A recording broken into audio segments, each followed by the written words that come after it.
اے میری امت دے لوگو، اے میری امت دے لوگو، اے میرے صحابہ، اپنیاں قبرانوں پختہ نہ کرے آجے۔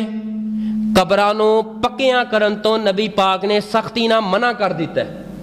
قبر پکی نہیں بنانی، عقیدہ پکا ہوئے، قبر کچی ہوئے، انشاءاللہ اللہ بخش دے گا۔ لیکن عقیدہ کچا ہوئے اتے قبراں پکیاں بنا لے، بولو بخشش ہو سکتی نہیں ہو سکتی۔ نبی پاک نے منع فرمایا ہے کہ قبراں نو پختہ نہیں کرنا اور قبراں تے مجاور بن کے نہیں بیٹھنا۔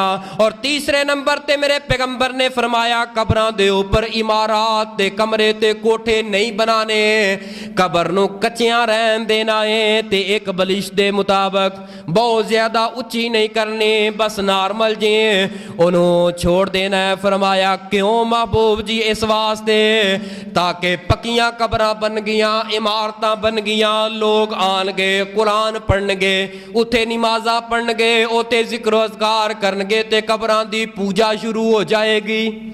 میں نبی رب دا نبی شرک دے سارے دروازے بند کرن واسطے آیا۔